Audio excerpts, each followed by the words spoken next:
Kalian pernah kepikiran nggak sih, gimana sih caranya para peneliti itu bisa yakin kalau hasil eksperimen mereka tuh beneran valid, bukan cuma kebetulan atau akal-akalan?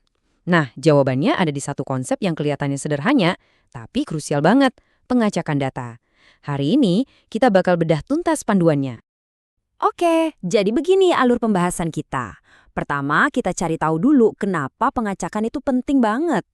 Terus, kita pelajari dua metode yang paling umum.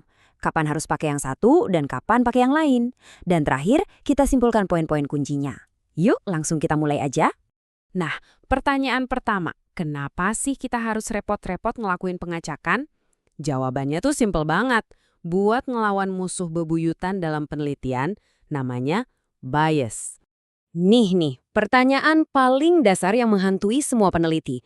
Coba deh bayangin, kalau kita tanpa sadar milih subjek yang paling bagus buat dikasih perlakuan A, terus yang biasa-biasa aja buat perlakuan B, ya jelas hasilnya bakal timpang kan? Kesimpulan kita jadi nggak valid.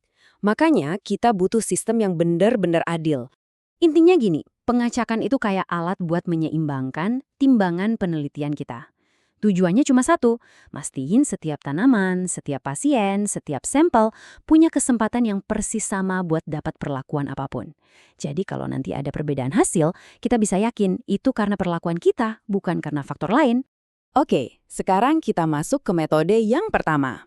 Metode yang super intuitif dan saya yakin kalian semua udah pernah ngelakuin ini dalam konteks yang beda.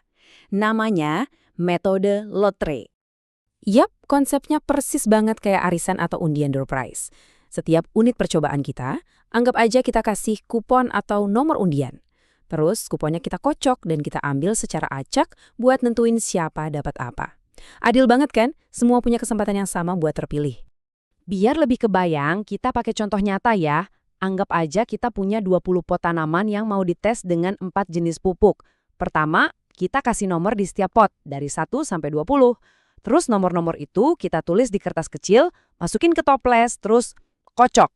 5 nomor pertama yang keluar dapat pupuk A, 5 berikutnya pupuk B, dan gitu terus sampai semua pot dapat jatahnya. Gampang banget kan?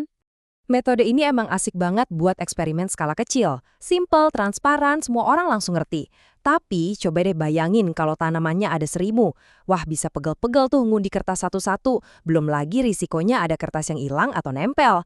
Jadi buat skala besar metode ini jadi kurang praktis.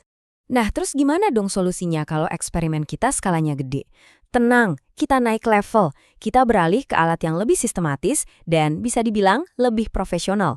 Tabel angka acak.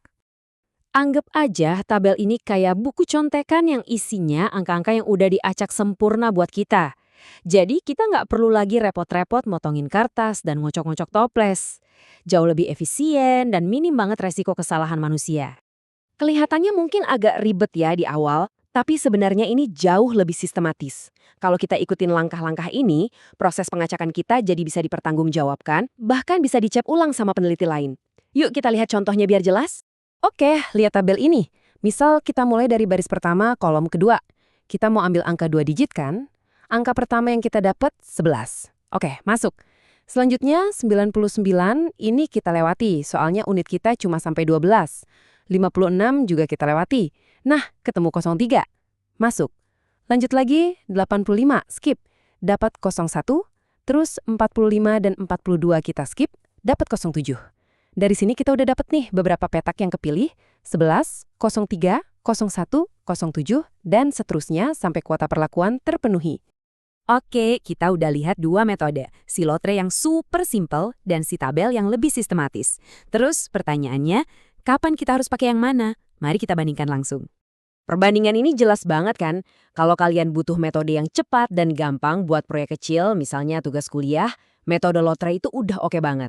Tapi, kalau kalian ngerjain skripsi, tesis, apalagi mau publikasi ke jurnal ilmiah yang butuh pertanggungjawaban, metode tabel angka acak ini jadi standar emasnya. Kenapa? Karena hasilnya bisa diverifikasi. Oke, sebelum kita tutup, yuk kita rangkum poin-poin paling penting yang wajib diingat sama semua peneliti pas lagi melakukan pengacakan. Pokoknya, ingat ini ya, tujuan utama kita cuma satu, ngilangin bias. Pastiin setiap unit punya kesempatan yang persis sama. Terus, pilih metode yang pas sama skala penelitian kalian. Metode lotre itu nggak salah kok, asal konteksnya pas. Tapi untuk penelitian yang lebih serius, metode tabel itu kuncinya buat menjaga integritas riset kalian. Dan ini bener banget. Intinya tuh bukan soal pakai metode yang paling ribet atau kelihatan canggih, tapi soal pakai metode yang bisa menjamin proses penelitian kita itu adil dan jujur sama data yang kita punya. Nah, sekarang pertanyaannya buat kalian. Dengan eksperimen yang adil, penemuan keren apa nih yang bakal kalian hasilkan?